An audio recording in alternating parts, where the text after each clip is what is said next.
a mí me ha motivado mucho las urgencias del momento, ¿no? O sea, cuando ha habido tanta represión, por ejemplo, contra los cocaleros, y yo me he puesto a investigar la coca, de dónde viene el estigma de la coca, y en Estados Unidos, en la biblioteca, he encontrado, o sea, solamente yo pedía la palabra coca, ¿no? Y además de miles de títulos con la palabra Coca-Cola, aparecían generalmente de todo sobre la coca, mezclado con cocaína, con heroína, bajo un código del tesauro que era HB. Se refiere a criminalidad y patologías sociales. O sea, las cosas más inocentes como por ejemplo un libro sobre tradición, coca e identidad aparecía en el casillero de las patologías sociales. Ahí como que descubro los mecanismos del imperio para cosificar nuestros conocimientos, nuestros saberes, usarlos y cuando deja de serles útil, estigmatizarlos y desecharlos. El tema de, por ejemplo, las insurgencias femeninas en las luchas por la democracia también me llevan a ver y a investigar el tema de las mujeres. Ahora, en todo esto es curioso que yo salvo el libro sobre las mujeres, que fue una propuesta que me hicieron desde un viceministerio de la mujer. Todos los demás libros los he escrito en mis tiempos libres y con la plata que me sobraba. O sea, yo trabajaba, ahorraba para poderme dedicar un tiempo a investigar por mi cuenta, porque yo no postulaba a esos concursos de investigación porque estaban muy circunscritos, ¿no? Y posiblemente me hubiera aplazado porque yo no cumplía ciertos requisitos formales, ¿no? Pues el precio de eso, de cierta estrechez económica, lo he pagado con mucho gusto a cambio de la libertad de escribir como quiero, de respetar o no respetar normas académicas, como que muchos de mis textos hay notas al pie donde hago relación de cómo conocí a tal autor y por qué de sus obras tomo esto, porque él estaba casado con una negra y que me parece, o sea, cosas que en general en una escritura académica son como prohibidas, ¿no? Bueno, esa es la libertad. Y por otro lado, la libertad de pensar en mi propio idioma mezclado, manchado, cheje, que está lleno de conceptos e ideas aymaras, y eso como que siempre hay que traducirlo para que sea legible, ¿no? Bueno, entonces ha habido un texto mío que podría ser, no es solo mío, lo hemos escrito con Virginia Ayllón, una compañera que trabaja también conmigo en el Tambo Colectivo. Ella da el curso sobre anarquismo y yo el de sociología de la imagen. Virginia Ayllón y yo hemos ganado un concurso de la Claxo que era sobre pensamiento crítico latinoamericano y hemos optado por hacer un libro sobre el pensamiento desde los márgenes, ¿ya? O sea, no un pensamiento central, sino marginal, ¿ya? Y la antología se llama Desde los márgenes, ¿no? Y para poder entender el margen había que entender qué es el centro. Desarrollamos la idea del centro a partir de 4 centralizaciones, ¿no? El logocentrismo, el eurocentrismo, el androcentrismo y el antropocentrismo, que en orden de primacía el antropocentrismo es como que la raíz de todo el rollo, porque el momento en que el ser humano se percibe como dueño de la naturaleza y exilia a la mujer del mundo social para hacer de puente con lo natural, en ese momento se consolida Europa como eje colonizador, ¿no? Y es la colonización de la palabra, o sea, es la primacía de la ley, ¿no? Por encima de la norma del corazón, de las normas de la ética, ¿ya? Entonces, justamente para combatir estas 4 centralizaciones. En esa antología tenemos pensamientos, por ejemplo, en contra del logocentrismo. Trabajamos con gente que ha hecho música, que ha hecho poesía, ¿no? Y incluso en el original, que no lo editaron así, pero en el original teníamos partituras en vez de texto, ¿no? Entonces, un poco esa reacción contra el logocentrismo. Y claro, obviamente, el enfrentamiento más importante al eurocentrismo ha sido el pensamiento indígena, ¿no? Entonces ahí teníamos una pensadora mujer que trabaja sobre la filosofía que está detrás de las prácticas alimentarias, la filosofía y la memoria que está detrás de las prácticas alimentarias, y un varón, Esteban Ticona, que trabajaba procesos de la lucha, paradójicamente, por la educación en castellano por parte de los aymaras. María ya de por sí, Galindo, lesbiana, pero también gays de raíz popular, porque hay todo el tema de la China morena, que es el travestismo popular que viene de mucho tiempo atrás, que en el Perú Giuseppe Camponovo, algo así, escribe cosas maravillosas y ha hecho el Museo Popular Travesti, ¿no? Entonces ahí rescata todo el travestismo popular, que tiene una larga raíz de ritualidad, ¿no? O sea, la inversión de sexos tiene una función promotora de la fertilidad, ¿no? Y claro, el antropocentrismo nos lleva a aquellos textos que trabajan el diálogo con lo no humano, ¿ya? Diálogo con los ancestros, diálogo con la Pacha. Entonces, es desde esa óptica que yo quiero mirar lo indígena, ¿no? Entonces, ahora voy a desarrollar brevemente esta relación indios y Estado, que viene desde la táctica de la huida, de la evasión total, ¿no?, a aquella que es la del acercamiento predatorio, ¿no? O sea, en las sociedades amazónicas, que al colono, pues en la noche le roban un arma o le queman algo y desaparecen en la selva, ¿no? Son acercamientos de predadores como tanteando, ¿no? Es golpear y huir. Y luego, claro, vienen los acercamientos más perniciosos, que vienen con las misiones, que ya de algún modo empiezan a instigar a una mirada a la selva como el ámbito del demonio, ¿no? Y entonces empieza como a desfamiliarizarse el indígena amazónico del mundo de la selva, de todo lo que implica pedir permiso a los dueños de los animales, etc. Y también empieza a generarse un tipo de dependencia clientelar respecto de los misioneros, ¿ya? O sea, la idea un poco es que ya no es la naturaleza la que provee, sino la iglesia, los padres, ¿no? Y entonces, en ese proceso de pérdida de autonomía va a darse verdaderamente una colonización del alma, ¿no? O sea, una entrega de la subjetividad a la dominación y al temor de Dios, ¿no? Lo que tiene graves consecuencias para la relación con la selva, ¿no? Dejar de, y también empezar a ver a los árboles como un obstáculo, ¿no?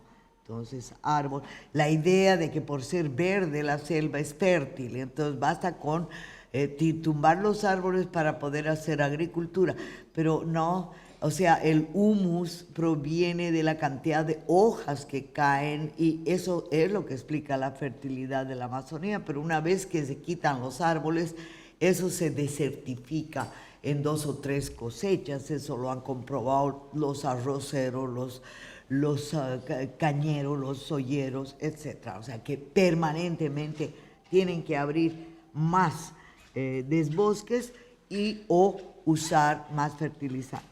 Entonces se crean enclaves de dependencia tecnológica de la Monsanto, de Cargill. Esa es la lógica frente a la cual lo indígena se levanta. Pero claro, hay una regionalización, ¿sí? Aquí es el sur de Chile, donde la voz indígena tiene la fuerza como para incidir en las políticas del Estado. Allá es la voz andina, y la voz andina no ha escuchado suficientemente a la voz amazónica. De ahí que en el momento en que empieza como a negociarse el acercamiento al Estado con el movimiento catarista de los años 70 y 80, hay un proceso como de encandilarse con el Estado. Ya empiezan a surgir, habían como 6 partidos políticos aymaras, o sea, empiezan a surgir una serie de ambiciones de poder muy individuales, peleas intestinas, etc., ¿no? O sea, el encandilarse con el Estado les lleva a perder el rumbo y les finalmente lleva a la búsqueda del centro, ¿sí? Habiendo sido como un sector de que desde el margen cuestiona el centro y más bien busca la descentralización del poder.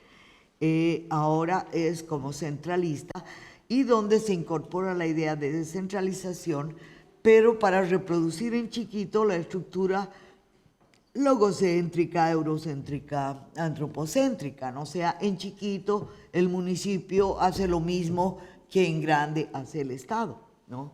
En tanto que una descentralización vista como una herramienta emancipatoria supondría un desmontaje de todas estas centralizaciones, ¿no? Y creo que particularmente importante es la ruptura del androcentrismo, de la dominación masculina. Se percibe este periodo como un periodo de Pachacuti, ¿no? Pachacuti es un tiempo de revuelta del tiempo-espacio, de volver, de una conmoción del tiempo-espacio, que puede derivar en una renovación, pero también en una catástrofe, ¿no? Pero se percibe que este es un Pachacuti femenino, es un Warmi Pachacuti. Entonces, esa idea me abre a la otra temática, que es en toda esta trayectoria cuál ha sido la conducta de las mujeres.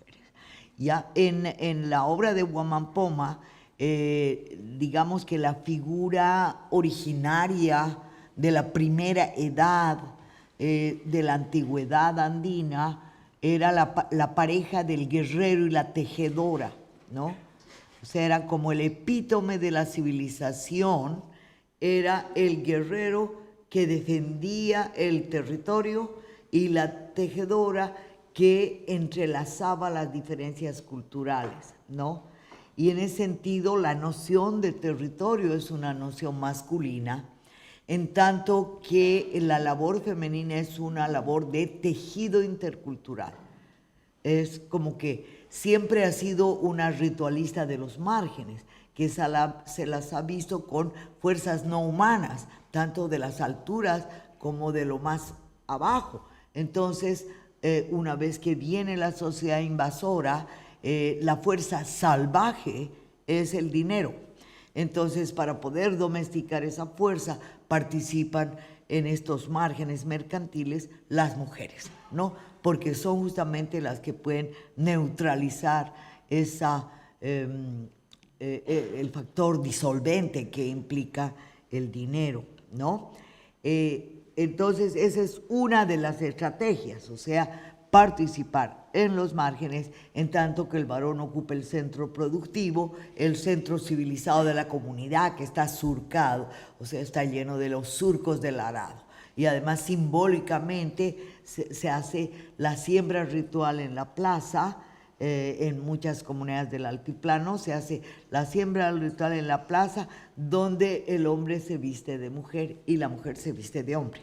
Y es esa la forma de convocar la fertilidad. Entonces, esas formas de complementariedad se van a disolver, ¿no? Y se va a reestructurar bajo la forma de esa división del trabajo, donde lo mercantil está en manos de las mujeres y lo productivo en manos de los varones. Sin embargo, es la modernidad del siglo XIX la que realmente divorcia, porque captura al varón a los sistemas de trabajo forzado en la mina y el despojo de tierras, ¿no? O sea, con el despojo de tierras a los varones se los incorpora como mano de obra a servir en las haciendas o tienen que huir a las minas, hay una dispersión poblacional y las mujeres terminan migrando y fundando sociedades matrifocales, ¿no? Centradas en la mamá, en la madre, ¿no?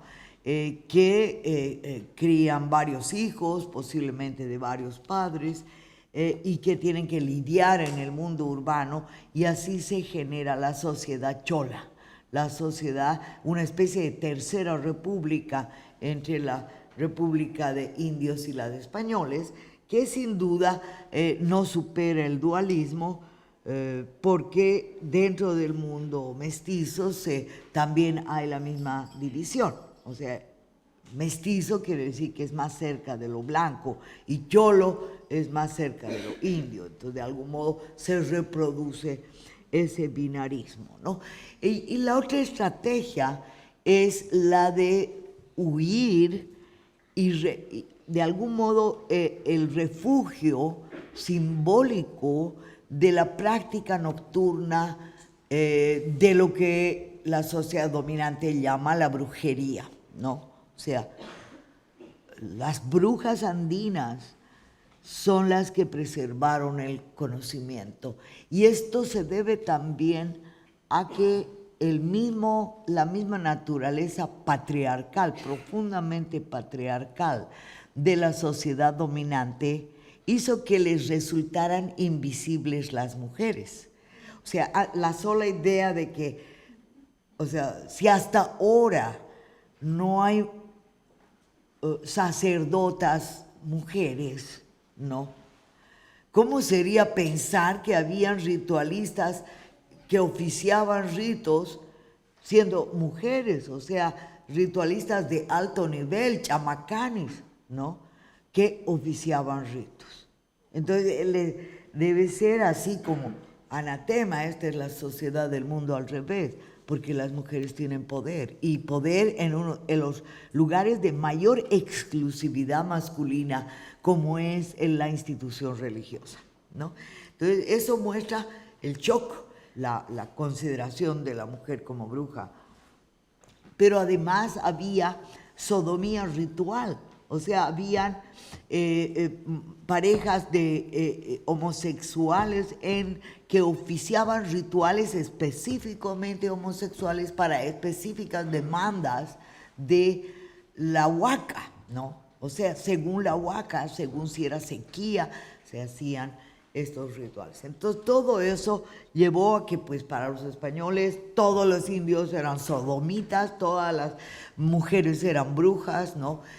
Y las estrategias de ocultamiento. Ahora, si no hubiera sido por el ocultamiento, yo creo que una buena parte del tejido cultural indígena se hubiera visto muy deteriorado, porque es justamente esta sabiduría ritual que mantiene la conexión entre el cosmos y la vida material. O sea, es una religión materialista en el sentido que busca el bienestar material de la comunidad, que haya cosecha, que no haya hambre, que haya agua.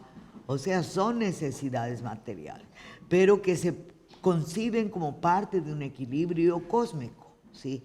Donde el humano da y toma, ¿sí? Y no da lo mismo que toma, sino que intercambia dones desiguales. La tierra te da una cosa tan maravillosa y mágica y prístina como es el agua, pero no le vas a devolver agua, le vas a devolver algo que es maravilloso y prístinamente humano, que es el licor, ¿no? Le vas a devolver algo que no es alimento, que no es medicina, que es producto de un cierto ocio creativo, ¿no?, que permite el desarrollo de la espiritualidad, ¿no? Entonces, de ahí la importancia de la chicha y de los alucinógenos. Todos los hippies han querido reproducir la famosa receta de la chicha con Wilca, que se supone que era altamente alucinógena. Parece que han fracasado masivamente. La chicha es la Wilca es el sol, ¿no? Es realmente sagrada. Es una semillita del tamaño de una moneda de 2 centavos que se llama cevil también en la Argentina, ¿ya? Y ahí no se sabe cómo se consumía, pero eran brebajes de chicha con este cevil para rituales sagrados, ¿no? Y también en el lado amazónico, la ayahuasca, todo lo que se llama las plantas maestras. Lo que sí ha quedado en el mundo andino es la coca, porque tiene claramente un uso instrumental, que es el que da energía y permite trabajar, permite prolongar las horas de trabajo o intensificar el trabajo. Entonces es como el lado colonizante de la coca, ¿no? Y por otro lado, un aspecto expresivo que permite que la coca sea como un nexo con lo espiritual, también un nexo comunitario.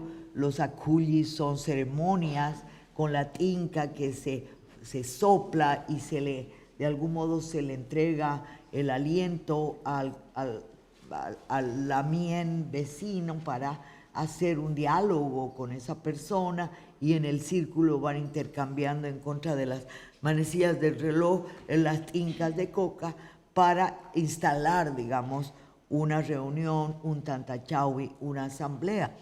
Entonces todo eso se está rescatando, pero también está la otra cara, que de lo instrumental ya ha derivado en lo dañino, que es la cocaína, ¿no? Entonces heredamos esos conflictos porque la medicina busca el ingrediente activo de las plantas. O sea, todas las plantas que los indios dicen que sirven para algo, las analizan, buscan qué es lo que les da su supuesta función o poder, le sacan eso, lo vuelven en una pastilla, y lo que no se dan cuenta es que el efecto se debe a la sinergia entre todos los elementos que forman parte de esa planta.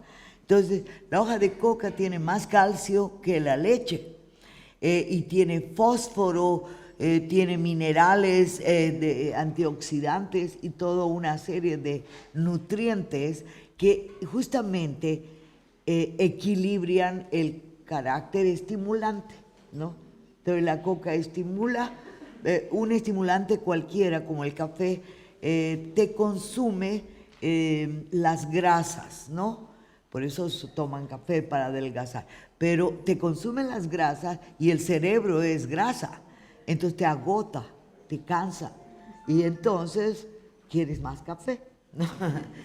Pero la coca es lo interesante, que te da el estímulo, te agota el cerebro, pero te da el alimento que te permite vitalizar el cerebro, te da todos los nutrientes y entonces se equilibra. Entonces, todos estos saberes indígenas en manos de Occidente han conducido a la unilateralización, al estigma, a la negación, y solo ahora se está empezando a verificar. Seguramente aquí ha ocurrido también con la herbolaria mapuche, que en la pandemia de pronto han surgido un montón de preparados y mezclas de hierbas que verdaderamente eran tratamientos tanto preventivos como curativos de la pandemia del COVID, ¿no?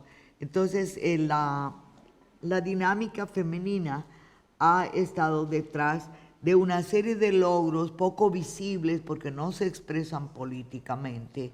Las representaciones femeninas, lamentablemente en Bolivia, han llegado a escenarios de poder, como ser el Parlamento o el Ejecutivo, pero lo han hecho muy tuteladas por los varones, con muy poco margen de autonomía. Y bueno, toda mujer autónoma con criterio propio ha terminado marginalizada y formando parte de los críticos, que son críticos desde adentro, porque han conocido el sistema del partido, del MAS y todo, y han tomado posición sin desmarcarse de la reivindicación. Entonces, mientras el acercamiento de los varones al Estado forma parte de una estrategia de clientelismos escalonados que les permiten un margen de redistribución de recursos a sus bases, mientras que en los sectores intermedios se quedan más recursos y se forman empresas que luego se basan en esas redes clientelares para reclutar mano de obra, etcétera, y se escalona una jerarquía capitalista, ¿no?, basada en las autonomías y en los derechos indígenas. Entonces yo siempre pregunto, o sea, ¿para qué queremos autonomía? ¿Para hacer capitalismo de la autonomía o para crear bolsones anticapitalistas de resistencia, de autogestión, de recuperación de los valores integrales que suponen superar el monocultivo, volver a las prácticas sostenibles de policultivos, de rotaciones y todo esto, ¿no? Y la recuperación de semillas, porque hay una pérdida de variedad de papa, homogeneización que viene desde los años 40 con la invasión de la papa holandesa, ¿no?, que ha recibido por desgracia el nombre de papa Imilla como si fuera una papa propia, pero es una papa holandesa. Entonces, toda la homogeneización, la pérdida de diversidad, es también un ecocidio de los saberes, ¿no? O sea, una liquidación de los conocimientos y una esterilización de la mente, o sea, una mente cada vez más monocultural, ¿no? Y frente a eso yo creo que es estratégica la alianza entre indios y mujeres, ¿no? Que tenga una capacidad de agendar lo diverso, porque no se trata de a ver qué dicen las mujeres indígenas dentro de lo indígena, ¿no?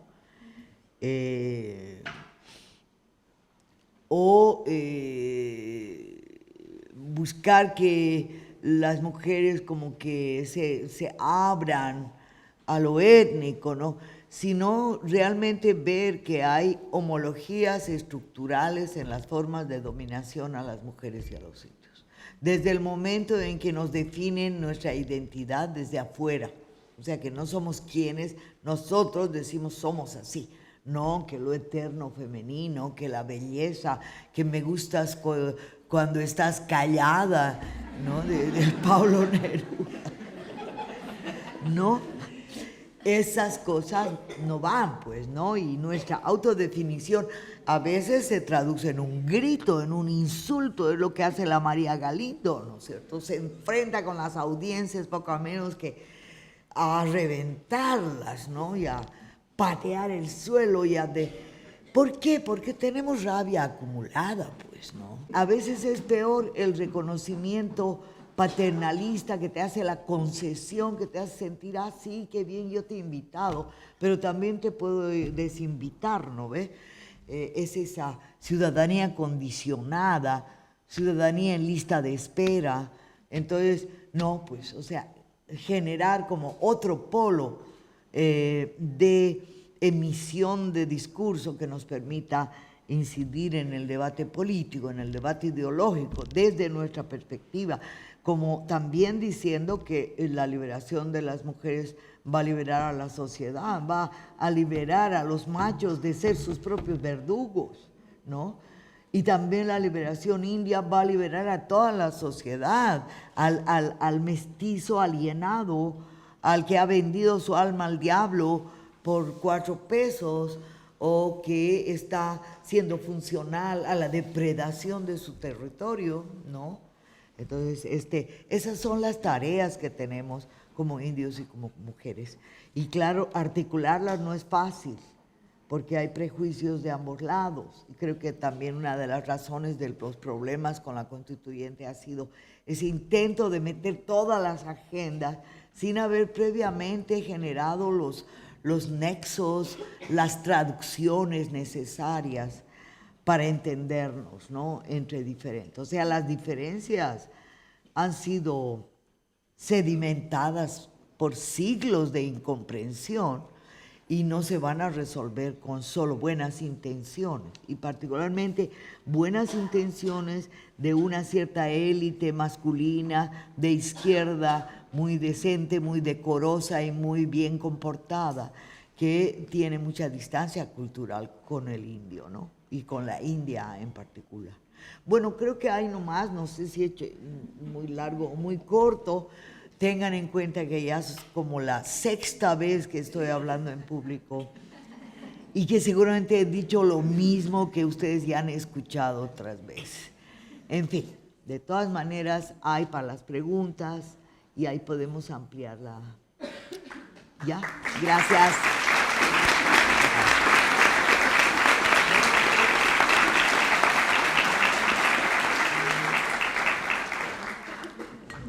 La verdad me preocupa cómo las comunidades actualmente pueden definir esa autogestión con ejemplos, de manera concreta, porque, como tú dices, aquí también pasa que todo el conocimiento, los proyectos, vienen del Estado, pero a mí me interesa qué puede hacer la comunidad actualmente. Sí, yo había hecho esa pregunta de ¿para qué queremos la autonomía? ¿Para hacer capitalismo en chiquito, con cara humana, o para más bien generar bolsones de resistencia? Y precisamente la autogestión es una de esas estrategias de autodefensa de la comunidad, en la medida en que corta los lazos de dependencia, utiliza lo menos posible de recursos que vienen del sistema, ¿no? Por ejemplo, los sistemas son cosas muy concretas, no son cosas abstractas. El desvincularse de la red de electricidad, por ejemplo, mediante paneles solares, que puede ser una inversión grande al principio, pero a la larga paga, o hacer sistemas de captura de agua para no gastar el agua que viene con cloro y todo eso, son recursos que son muy pequeños, e incluso el pequeño huerto urbano viene a ser no solamente, o sea, no importa tanto es lo material, digamos, como que tener comida de tu huerto, sino saber reconstruir la relación con la tierra, saber lo que es ver nacer una planta con tus manos, con tus cuidados. O sea, eso cambia la ecología de la mente, no solamente de la tierra, ¿no?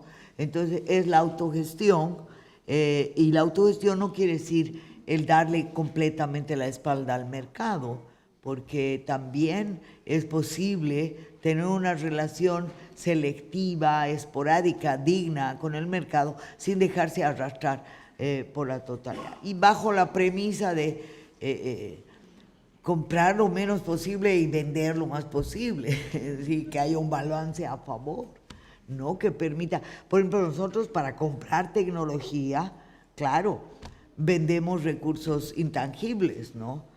Vendemos conocimientos, vendemos talleres de agroecología, de compostaje urbano, y con eso compramos computadora o conexión al internet. Entonces, combinar los recursos de la modernidad con los saberes tradicionales es, claro, una sinergia, puede crear una sinergia muy potente, ¿no?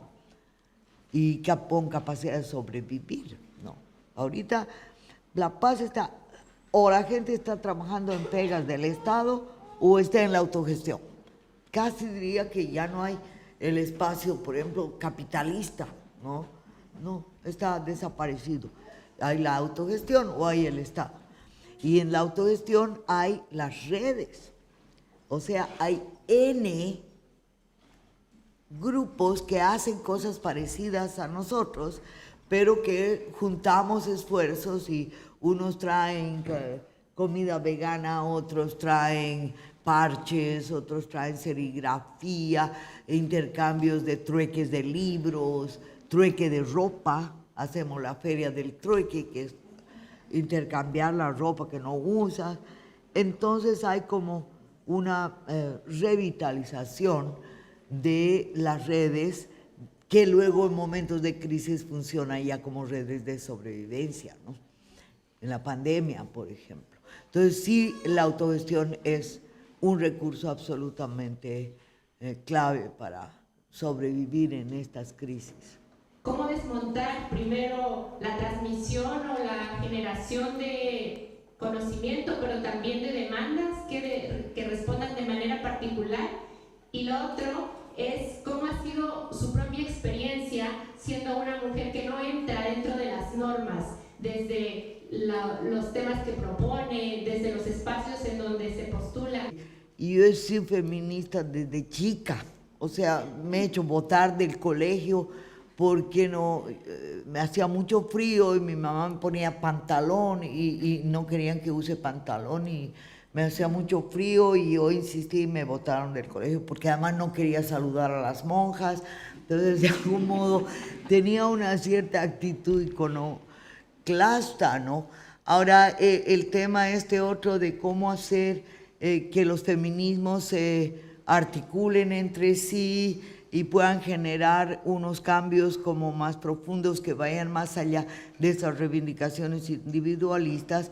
Es claro, en general es muy colonizada nuestra cultura de clase media porque siempre miramos a Europa o Estados Unidos para inspirarnos y para las luchas y todo esto. Y en realidad tenemos aquí toda una trayectoria de luchas de mujeres de Bartolina Sisa, Gregoria Paza, Micaela Bastidas y Dolores Cacuango en el Ecuador y cantidades de ejemplos históricos desde los cuales nutrirnos, donde tú ves que esas mujeres articulan pues lo individual con lo colectivo. O sea, luchan por la educación, por ejemplo, en el caso de Mercedes Cacuango. Y es una lucha que implica desarrollar tus valores como individuo, pero a la vez esa educación sirve como herramienta para la defensa de las tierras, ¿no? Entonces, yo creo que el arte consiste en articular lo individual con la comunidad. Suena fácil, pero no es fácil, ¿sí? ¿Hasta qué punto el límite de lo individual? ¿En qué momento el desarrollo del individuo empieza a atentar con la reproducción de la comunidad? ¿O cómo el individuo puede usar la comunidad para beneficio propio? Por ejemplo, para obtener platas de una ONG, donde él se va a volver como el mandamás a título de comunidad. Entonces, hay muchas trampas en el camino, ¿no?, de esa articulación. Es difícil, pero es necesario. Acá en Chile muchas personas, más del 60%, alguna vez han pasado por la ingesta de psicofármacos. Y en ese sentido,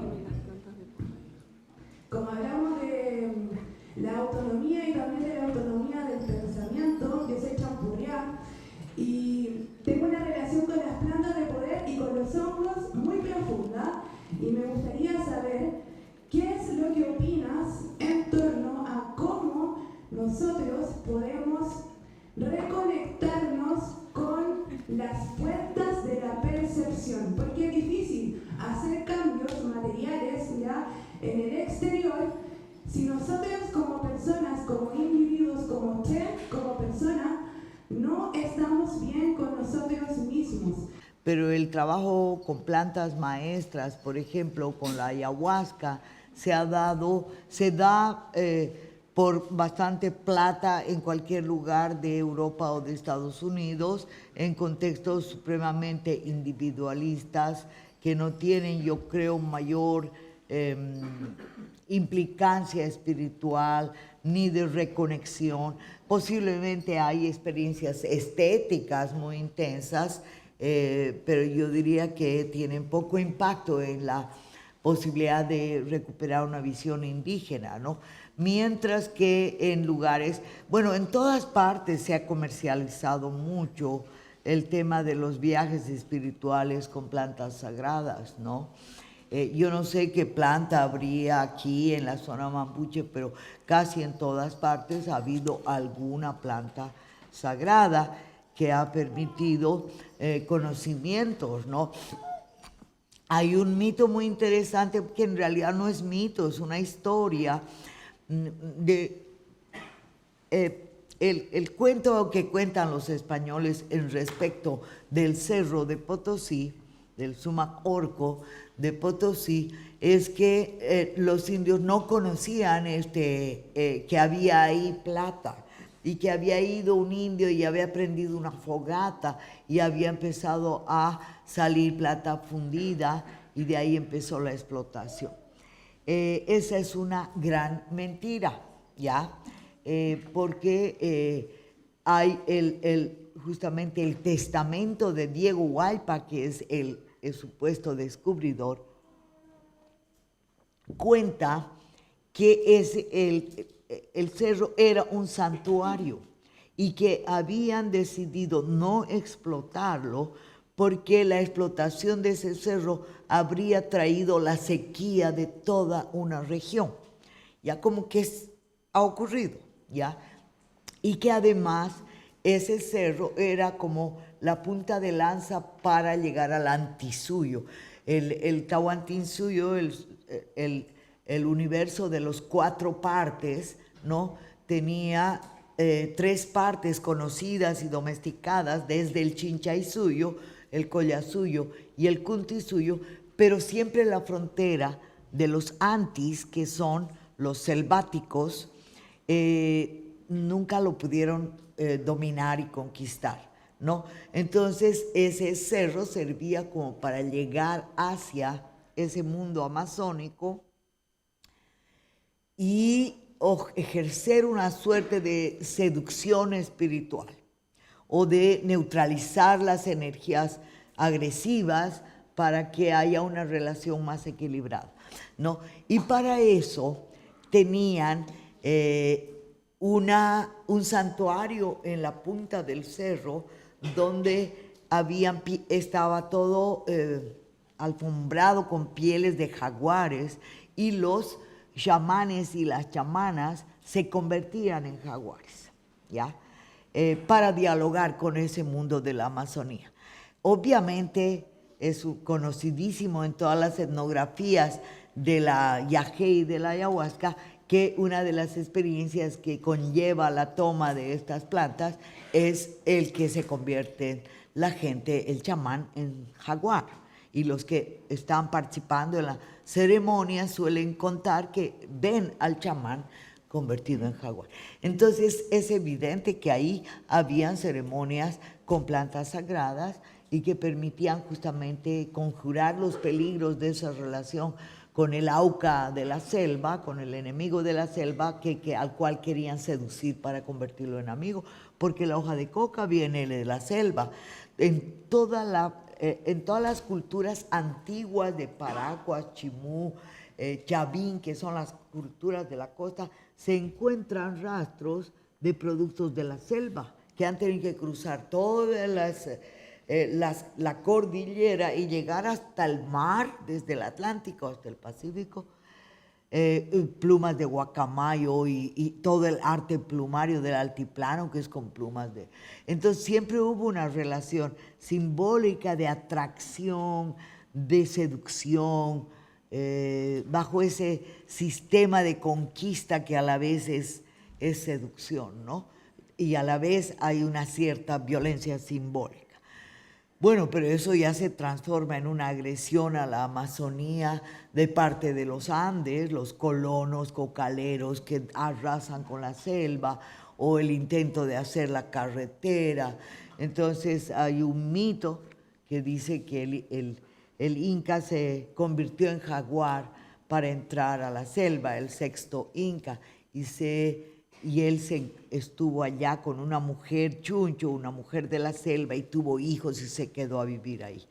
Y claro, cuando el Evo Morales dijo a sus compañeros cocaleros, vayan y conquisten a las mujeres del Tibnis y sedúzcanlas para que ellas acepten la carretera. Era como la otra cara del asunto, ¿no? Era el mundo al revés realmente.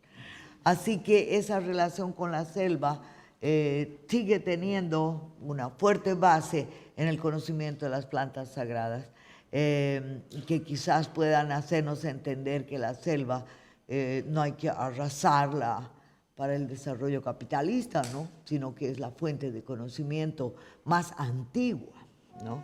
A propósito también lo que se mencionaba recién sobre la pena que tenemos sobre el TPP-11, la privatización de las semillas, específicamente quería preguntarte para ti cuál es el rol del revolucionario o revolucionaria actualmente, teniendo en cuenta de que acá en Chile también hay muchos espacios como los que tú mencionas, de trueque, de encuentro, pero que muchas veces llegamos a estos espacios con la subjetividad coaptada por el capitalismo, llegamos con el corazón muy capitalista. Entonces, y bajo este contexto actual que estamos viviendo, esta pena del TPP-11, eso, ¿cuál es el rol del ser revolucionario? Yo hablo más del Pachacuti que de la revolución. O sea, el Pachacuti es un cambio cósmico, es un tiempo en el cual no es la voluntad humana la que lo provoca. Estamos en un Pachacuti, estamos en un Warmi Pachacuti. O sea, nos toca ponernos a tono, sintonizarnos con el Pachacuti en marcha o ponernos reaccionariamente en contra a resistir ese cambio. ¿Qué es lo que están haciendo las derechas aquí ahora con el rechazo a la constituyente? Es un síntoma de los tiempos el que haya logrado discutirse la problemática indígena en un alto nivel como es una constituyente. Entonces yo creo que ya no es tiempo de pensar, la revolución pertenece a una cultura del tiempo lineal, del tiempo progresivo, que va, digamos, con una teleología que está hacia la sociedad sin clases, hacia el bienestar económico, y yo creo que esa idea ha sido sobrepasada por los tiempos, porque lo que hemos visto son regresiones. O sea, ¿qué ha pasado en la Unión Soviética a título de revolución? La entronización de un Estado completamente feudalizado, de poderes corporativos incrustados en la burocracia, es como lo contrario, ¿no? Entonces yo creo que se ha desgastado ese término, en parte también porque viene de ese mundo completamente progresista, ¿no? En tanto que los pensadores marginales como Bloch, Benjamin, ven como un cambio civilizatorio, como una renovación, como una reactualización de un pasado más libre, ¿no? O sea, la noción de Pachacuti me parece más pertinente que la de la revolución. Pero en concreto me gustaría que mencionara un poco, digamos que pudiera explicar un poco la diferencia, ¿cierto?, entre este proyecto plurinacional que ha sido principalmente encabezado por Evo Morales, ¿cierto?, por el MAS, y el proyecto indianista de otros movimientos como el que fue más conocido, donde estuvo Felipe Quispe, que también en algún momento nos visitó acá en el Guanajuato. Yo creo que la cuestión de lo plurinacional fue como una hipérbole de lo que eran las demandas, ¿sí? Las demandas de autonomía eran de descentralización, como casi diríamos al margen del Estado, o sea, estar por debajo del radar estatal. En tanto que lo plurinacional es incorporar esas entidades al núcleo duro del Estado. Entonces, esa no fue, yo creo, nunca una demanda auténticamente sentida por los pueblos indígenas, ¿no? O sea, como acceder al centro como entidades diferenciadas. Para Yapa, sobre eso, el hecho es que se supone que hay 36 naciones reconocidas en Bolivia y hay solo 7 escaños de 130 parlamentarios. O sea, no hay ni siquiera una representatividad parlamentaria de las disque llamadas naciones, ¿ya? Entonces, una vez un yuracaré de esa, que pertenece a una de las naciones más minoritarias y pequeñas y acosadas por el mundo cocalero, me dice: nos han hecho creer que somos nación para que nos olvidemos que somos comunidad, ¿no? Y me parece una lectura muy inteligente, porque además dice: ¿y qué es la nación para nosotros? Que nos han puesto la radio del Estado, el Banco del Estado, la agencia que se llama de distribución de tierras del Estado. O sea, nos han puesto en nuestra comunidad todos los aparatos de control del Estado central. En eso, ¿no? Y en la radio nos están bombardeando todo el tiempo con una propaganda centralista, ¿no? Entonces, a eso se reduce el plurinacionalismo, ¿no? Ahora, esto, ¿cómo sería en Chile? Yo me imagino que tiene que haber sido diferente por el solo hecho de que los mapuches han estado la mayor parte del siglo XIX como una república aparte del Estado chileno. Entonces, esa memoria de autonomía tiene que ser muy diferente. Yo diría que aquí no necesitan un Estado plurinacional, sino un Estado a lo mucho trinacional. ¿Por qué? Porque mapuches y luego unos grupos mucho más pequeños que de hecho tienen unas autonomías muy relativas. En cambio, los mapuches tienen bases materiales, culturales, históricas para ser nación, ¿no? Pero por ahí me equivoco y mis compas aymaras de Iquique van a echar el grito al cielo. Me van a acusar de anexión a Chile. Incluso viven como en su propio territorio, casi no se ven en las ciudades más grandes, viven en Colchane, que es su tierra. Y todas las cosas que van en torno a sus cosmovisiones se ven allá arriba. Entonces, todos tienen que viajar a verlos, a conocerlos. En Alto Hospicio, por ejemplo, se han especializado los chipayas en hacer pozos de agua, ¿no? O sea, ejercen su peculiaridad cultural, pero en un contexto urbano y moderno. Sobre tu experiencia respecto a las universidades interculturales en Latinoamérica, si ves posible que vayan consolidándose, surgiendo más proyectos de universidades interculturales, la interculturalización y la decolonización en las universidades, sobre todo a nivel de posgrado. Es más fácil adoptar un nombre que una práctica a la cual ese nombre se refiere. Entonces, la condición, yo he hecho una evaluación de las 3 universidades interculturales y sinceramente he encontrado muy poco de intercultural. Por ejemplo, la Universidad Aymara, solo hay el Aymara como una materia más, pero no había una lectura aymara de la agricultura, de la relación entre agricultura y ganadería y los ciclos del cielo, en fin, no había lecturas indígenas. Yo entiendo que hay lenguajes como las matemáticas que pues, pueden ser muy neutros, pero hay muchísimas ciencias en las cuales la propia cultura tiene un bagaje propio que al menos parcialmente podría recuperarse. Yo hablé con una de las chicas que era profesora de la carrera de industria textil, ¿ya? Y resulta que ella había estudiado en Rusia y ella pensaba la industria textil como grandes máquinas y ni siquiera conocía los aportes del textil indígena en diseño, o sea, en la estética, en los colores, o sea, no conocía absolutamente nada de textil indígena.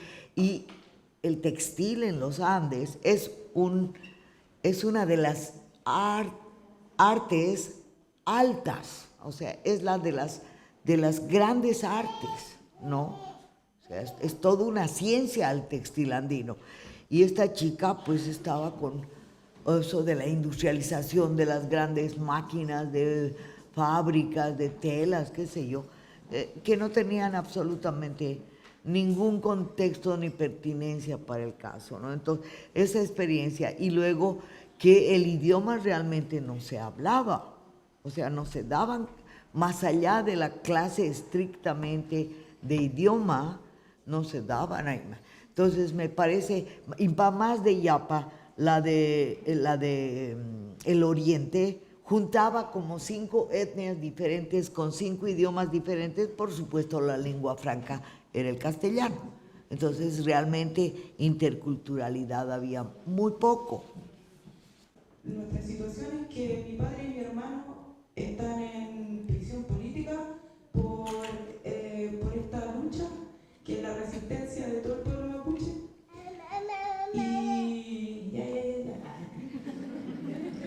Y quería hacerles saber nuestra situación primero que todo, que por un lado es alegría, por el otro un poco de confianza, si se puede decir, porque estamos ahí.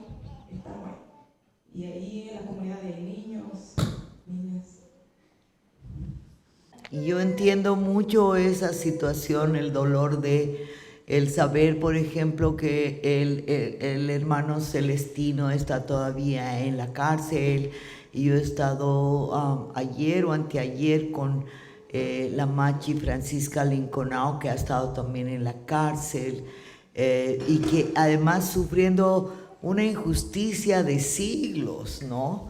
Que se supone que ya el Estado debería resarcir esos daños y pagar por esa deuda histórica, y sin embargo lo sigue metiendo en cana.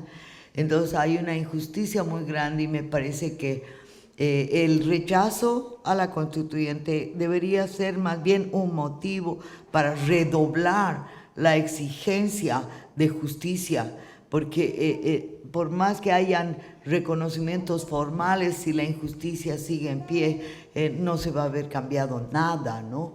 Entonces tenemos que aliarnos entre pueblos indígenas del continente para apoyarnos y apoyar las luchas por la libertad de los presos, ¿no? ¿Qué es lo que primero debía haber hecho los presos jovencitos, los changuitos que han estado en las luchas estudiantiles? Siguen presos, los chicos a los cuales los han cegado.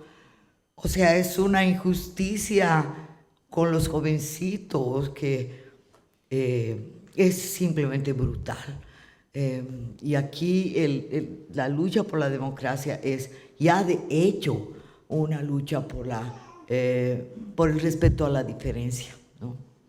Quería que me hablara más acerca del tema espiritual de la liberación de la mujer, porque para nosotros las mujeres son muy importantes dentro de la cultura.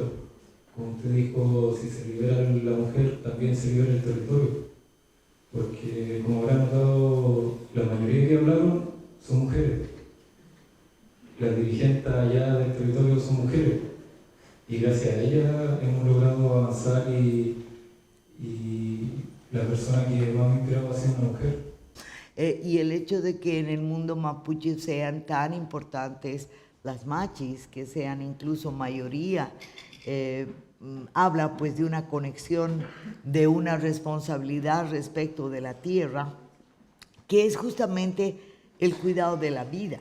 O sea, la comunidad genera sus propios anticuerpos, y creo que esos mecanismos de defensa están muy centrados en las mujeres, como dadoras de vida, como cuidadoras de vida, y también cuidadoras a través del conocimiento del cosmos, ¿no? La espiritualidad que ellas han sabido guardar, pienso que ha sido lo que ha permitido al conjunto de la cultura volver a sobrevivir, o sea, sobrevivir porque de cara afuera tenía que mostrar la sumisión, el varón yendo a la mita, pagando el tributo, mientras que en los cerros y en las huacas las mujeres participaban de rituales. Incluso hasta hace no mucho había rituales que conmemoraban la memoria de la ida a Potosí.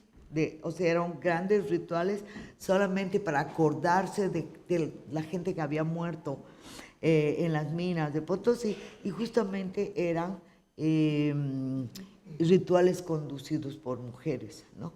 Entonces eso está mostrando que justamente es esa vocación comunitaria que tienen los rituales femeninos, que se refieren a la reproducción más amplia del entorno ambiental, lo que hace que sean tan importantes para la resistencia de las comunidades indígenas. Gracias.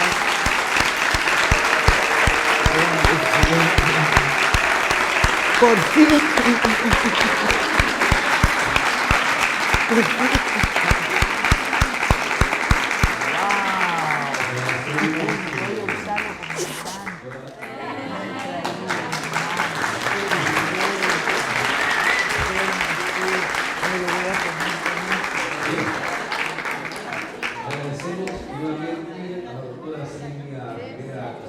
Muchas gracias, esto es plata.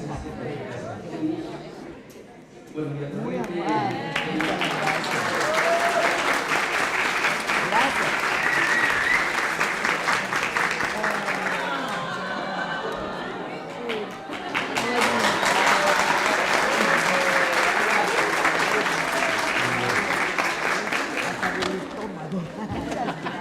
Porque he comido cosas tan ricas, qué hermosa, qué hermosa. Ah, yo tengo un plato también. Gracias. Muchas gracias. Lo voy a decir por ser egocéntrica.